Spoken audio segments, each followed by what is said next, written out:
went to an ATM and the previous person's receipt was still in there, and they had $300,000 in their checking account.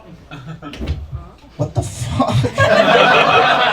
How is that $300,000 in your checking account? Like, I looked at that receipt the same way I would look at like Shaq's feet. I was just like, if that's the size of his checking, just imagine the size of his savings, dude. Gotta correlate. Okay, you have 300K just ready to go. You have 300K soft, bro. I have $87 rock hard. It's not going well. I appreciate the laughter. Helps my self-confidence.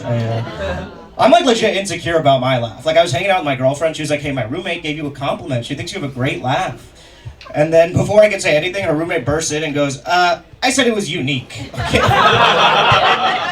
Not a compliment. And then my friends are worse because they'll just ask me to laugh on command. They'll just be like, yo, do the laugh. I'm like, I can't just do the laugh. It won't be real. You have to say something funny, you know?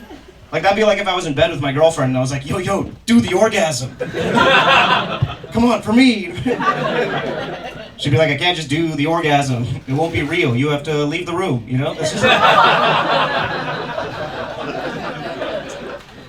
girlfriend is Chinese, and I've noticed that if I ever tell straight men my girlfriend is Asian, they'll tell me if they're attracted to Asian women. Are we familiar with this phenomenon? It's insane. It came up in a conversation. I was talking to this guy. I was like, yeah, my girlfriend's Chinese. And he goes, Asians don't really do it for me. I was like, yeah, I wasn't offering. Like, what are you talking about? And like, I'm Indian, so I think we're in an interracial relationship. I'm not sure. Because I'll say we are, and people will be like, no, you're not. You're both Asian. Yeah. You know what I'm saying? Like Indians are Asian. Indians are Asian the way tomatoes are fruits, you know? Like, it's not gonna be the first one you think of, you know? If you go to a restaurant and they have tomatoes in their fruit salad, you'd be like, I guess. I was expecting the more traditional fruits, you know, like the ones with selfie sticks and... But this counts, sure. And I do think we're interracial because there's certain things that wouldn't happen if she was Indian. Like, she has a dog, and she got the dog a body harness that has the dog's name on it. Just says Maggie Wong across the dog's body, which is cute. The only problem is if I walk the dog alone, it looks like I just decided to make her Chinese.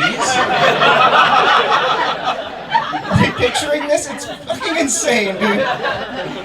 People see me walking the dog and they're like, why is your dog Chinese? And I have to be like, no, my girlfriend's Chinese. They're like, the dog is your girlfriend? What are you doing to this dog, man? My girlfriend and I just went to China. It was a lot of fun. And on the flight back, I was watching this movie, Black Klansman. Great Spike Lee movie about a black police officer infiltrating the KKK. And the guy next to me was this French black dude, and he was very intently watching my screen. So I was like, you know what, let me do him a favor, turn on the subtitles so he can follow along. And right when I turned on the subtitles, a KKK member said the N-word about 47 times. And so I panicked, and I turned the subtitles off. So to this guy, it just looked like I was like, yeah, that part's for you. I didn't know what to do. I was freaking out. But also like, well, he is French. Maybe he was lost in translation. So I pulled out my phone and I looked up how to say the N-word in French on Google. Because I was like, maybe it's completely different.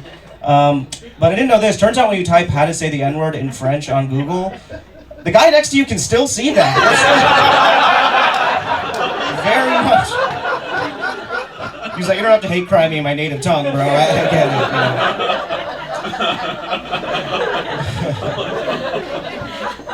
know. I'm from the South. My parents moved from India to Texas, so they're like pretty conservative. So whenever I go down and visit them, I try to like educate them on like LGBTQ issues and stuff. Don't do that. Not a good call. Like last time I was down there, I was walking with my mom. We walked past a gay couple, and my mom goes, "Oh look, New York style." I was like, "They're not a pizza. What are you?" Then I was like, "Okay, let me try something else." So I showed my mom this movie, Moonlight.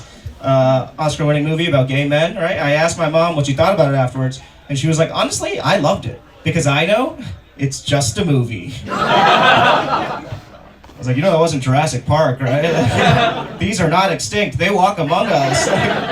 I live in Bushwick. Half my neighbors are Triceratops. The other half are Tricerabottoms, dude.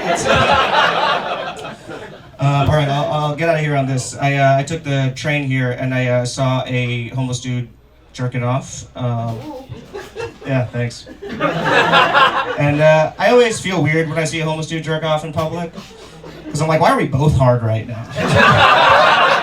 No, I always feel, because I'm like, they don't have a private, you know, where they're going to go. But sometimes you'll see a homeless dude jerk off in public, in private, where they're just like this. And everyone is just looking at him like, what?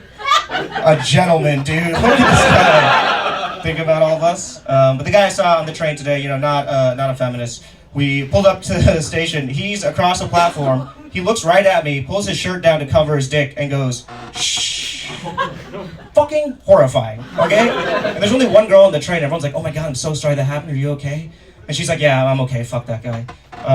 But here's how fucked up I am. My first instinct was to be like, I'm pretty sure he was looking at me, all right? He doesn't have a lazy eye or anything. I've been fucking working out, you know, I got a haircut, that's my boner. It was a real underdog story. I was like, 9 times out of 10, that's yours, but this time, I earned it. All right, thank you guys so much. Keep it going for your heads.